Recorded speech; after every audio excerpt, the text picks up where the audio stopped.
बिस्मिल्लाहिर्रहमानिर्रहीम। नाज़रीन इकराम, हम आज आपके लिए लाए हैं हज़रत अली रज़ी अल्लाह तआला अन्हा के तवक्कुल का ईमान अफरोज़ वाक़या।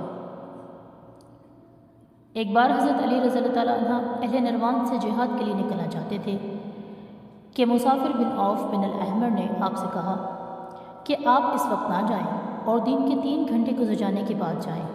इस पर हज़रत अली रज़ी अल्लाह तआला अन्हा ने पूछा कि क्यों जनाब?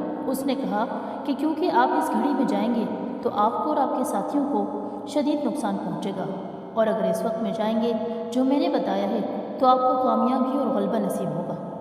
इस पर हज़रत अली करमुल्लाह वजह ने फरमाया कि हज़रत मोहम्मद सल्लल्लाहु अलैहि वसल्लम का कोई नजूमी नहीं था और न अब तक हमारा कोई नजूमी है। क्या तू जानता है कि तेरी इस घोड़ी के पेट में क्या है? उसने कहा कि हाँ, अगर मैं हिसाब लगाऊं तो जान लूँगा। आपने कहा कि जिसने तेरी इस बात की तस्दीक की उसने खुदा की कसम कुरान पाक की तकज़ीब की, क्योंकि अल्लाह ताला तो ये कहते हैं सूरह लुक़मान आयत नंबर 34 में कि अल्लाह ही के पास क़यामत का इल्म है और अल्लाह ही बारिश नाज़िल करता है और वही अल्लाह जानता है कि माँ के रहम में क्या है। हज़रत मोहम्मद सल्लल्लाहु अलैहि वसल्लम ने कभी इस चीज़ के जानने का दावा नहीं किया जिसका तू दावा करता है। क्या तू गुमान करता है कि तू इस घड़ी और वक्त को जानता है जिसमें सफ़र करने से कोई बुराई लाहक होगी? उसने कहा कि हाँ। आपने फरमाया कि जिसने तेरी इस बात की तस्दीक की वो गोया बुराई के पहुँचाने के बारे में अल्लाह ताला से मुस्तगना हो गया, और इसको मुनासिब है कि अल्लाह को छोड़कर तुझे ही अपना मामले का मुतवल्ली बना दे, क्योंकि तू गुमान करता है कि तू इसको इस घड़ी की जानिब हिदायत कर सकता है जिसमें सफ़र करने से वो बुराई से निजात पा जाएगा। बस जिसने तेरी इस बात की तस्दीक की और तुझे सच्चा समझा, मुझे तो इस बात का गालिब गुमान है कि वह अल्लाह के साथ शिर्क करने वालों में से हो जाएगा।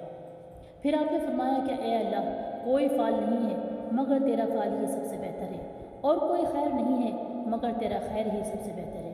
फिर इस शख्स से फरमाया कि हम तेरी तकज़ीब व मुखालफत करते हैं और इसी घड़ी में सफ़र करेंगे जिससे तूने हमें रोका है।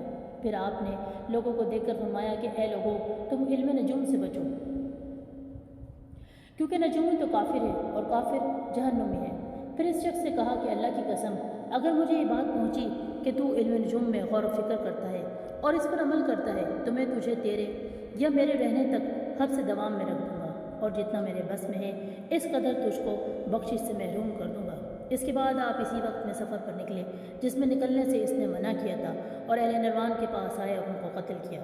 फिर फरमाया कि अगर हम इस वक्त में चलते जिसमें चलने का इस शख्स ने हुक्म दिया था और फतह और गलबा पाते तो कोई कहने वाला ये कहता कि ये इसी वक्त में चले थे जिसमें चलने का नजूमे ने हुक्म दिया था। हालांकि हमने इस वक्त भी गलबा पाया जिस वक्त हम अपनी मर्ज़ी से चले और खुदा के हुक्म पे चले। ए लोगों, जान लो कि हुक्म तो सिर्फ अल्लाह ही का है। फिर किसी नजूमी की क्या औकात कि वो हमें रास्ता दिखाए। हज़रत मोहम्मद सल्लल्लाहु अलैहि वसल्लम का कोई नजूमी ना था और न अब तक हमारा कोई नजूमी है, मगर अल्लाह ने हमारे लिए किसरा और कैसर के शहरों और दीगर ममालिक को फ़तह करा दिया। बस तुम अल्लाह पर तवक्कुल करो और इसी पर एतमाद करो कि वही अपने मासिवा से हमारे लिए काफ़ी है। दोस्तों, ये है तवक्कुल अलल्लाह, जो इंसान की मार्फत खुदाबंदी के नतीजे में हासिल होता है, जिससे इंसान ये समझता है कि मेरा परवरदिगार मेरा हकीकी कारसाज अल्लाह ही है, मुझे किसी फ़िक्र की कोई ज़रूरत नहीं। वो अल्लाह ही पर तवक्कुल करता है, क्योंकि कुरान पाक में अल्लाह ताला ने फरमाया मोमिनीन तो अल्लाह ही पर तवक्कुल करते हैं। इसके साथ ही हम अल्लाह रब्बुल इज़्ज़त से दुआ करते हैं कि अल्लाह ताला हम सब को अल्लाह पर तवक्कुल करने की तौफ़ीक़ अता फरमाए, इल्म नजूम और नजूमियों से बचे रहने की तौफ़ीक़ अता फरमाए, बिदअत और खुराफात से दूर रहने की तौफ़ीक़ अता फरमाए। आमीन सुम्मा आमीन या रब्बल आलमीन। सुब्हानक अल्लाहुम्मा व बिहम्दिक, अशहदु अल्ला इलाहा इल्ला अंता, अस्तग़फिरुका व अतूबु इलैक, वमा अलैना इल्लल बलाग। अगर आप लोग भी दीन इस्लाम की नशर व इशाअत का हिस्सा बनना चाहते हैं तो हमारी वीडियो को लाइक, शेयर और चैनल को सब्सक्राइब करके सदका जारिया का हिस्सा बनिए। जज़ाकल्लाह।